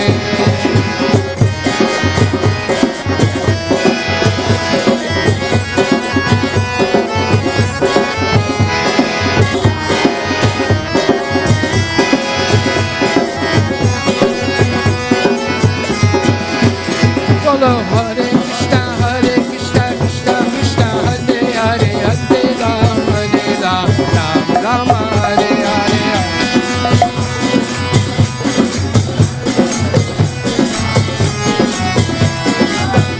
Hey, Hare Krishna, Krishna Krishna, Hare Hare, Hare Ram, Ram Ram, Hare Hare.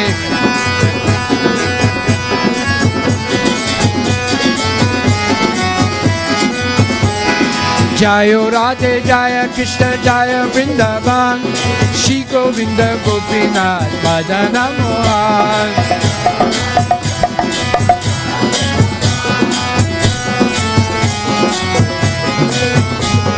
Jayo Radhe, Jaya Krishna, Jaya Vrindavan, Shri Govinda Gopinath, Madana Mohan.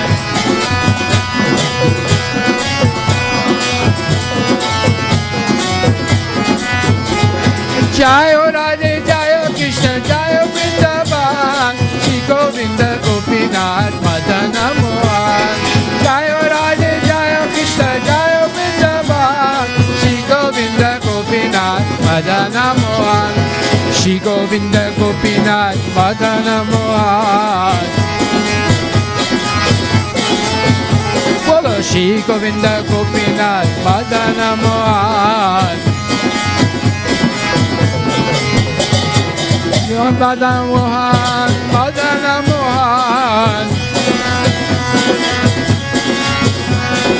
Madana Mohan, Madana Mohan. Madana Mohan, Madana Mohan, Madana Mohan, Madana Mohan, Madana Mohan, Madana Mohan, Madana Mohan, Shri Govinda Gopinath Madana Mohan, Shri Govinda Gopinath Madana Mohan. Hare Krishna, Krishna Krishna, Hare Hare, Hare Ram, Ram Ram, Hare Hare.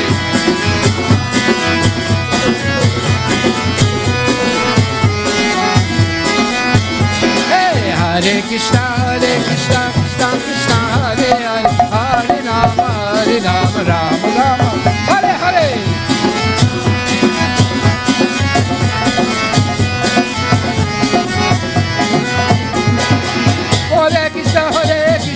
Krishna Krishna, Hare Hare, Hare Ram, Ram Ram, Hare Hare.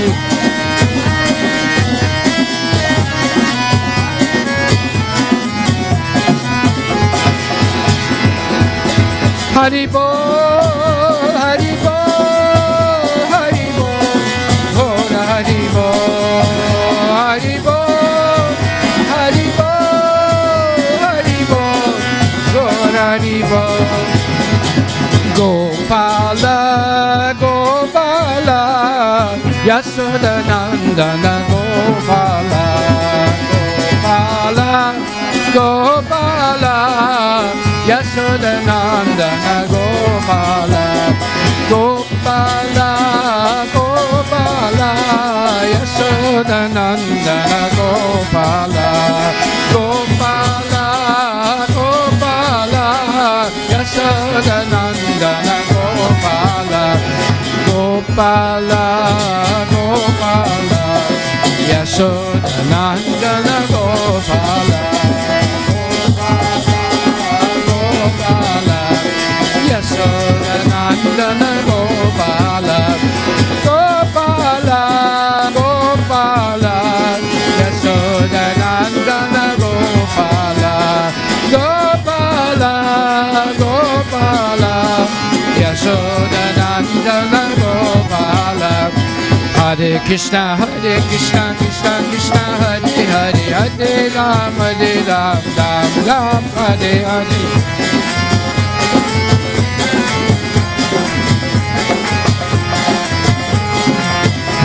Hare Krishna, Krishna Krishna, Hare Hare, Hare Rama, Rama Rama, Hare Hare. Hare Krishna, Krishna Krishna, Hare Hare, Hare Rama, Rama Rama, Hare Hare. Hare Krishna, Krishna Krishna, Hare Hare, Hare Rama, Rama Rama, Hare Hare. Hare Krishna, Krishna Krishna, Hare Hare, Hare Rama, Rama Rama, Hare Hare. Hare Krishna, Krishna Krishna, Hare Hare, Hare Rama, Rama Rama, Hare Hare. Hare Krishna, Krishna Krishna, Hare Hare, Hare Rama, Rama Rama, Hare Hare. Hare Krishna,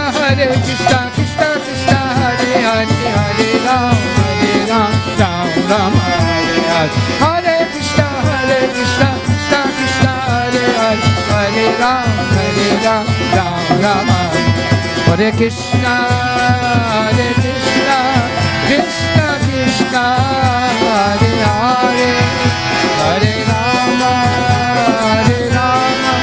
Rama Rama, Hare Hare, Hare Krishna.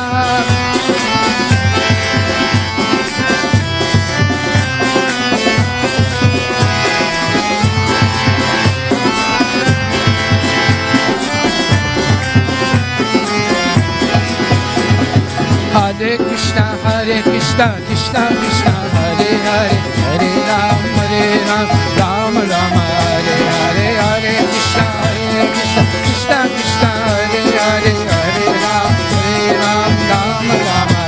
Bola Hare Krishna, Krishna Krishna, Hare Hare, Hare Ram, Ram Rama.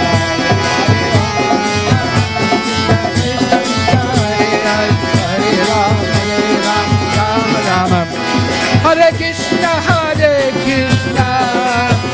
Krishna Krishna, Hare Hare, Hare Rama, Rama Rama, Hare Hare. Hare Krishna, Krishna Krishna, Hare Hare, Hare Rama, Rama Rama, Hare Hare. Hare Krishna, Krishna Krishna, Hare Hare, Hare Rama, Rama Rama, Hare Hare. Bolo Hare Krishna, Krishna Krishna, Hare Hare. Bolo Hare Rama, Rama Rama, Hare.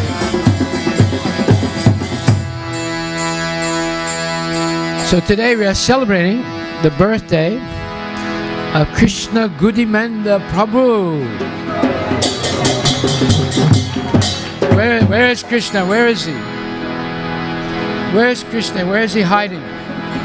Come on up here, Krishna. Haribo, Haribo. Krishna.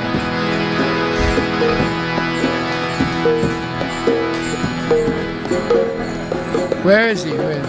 Hare Krishna to you, Hare Krishna to you, Hare Krishna, dear Krishna, Hare Krishna to you.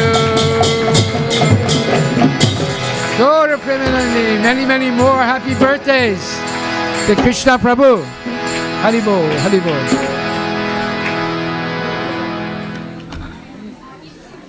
Do we have a cake for Prabhu?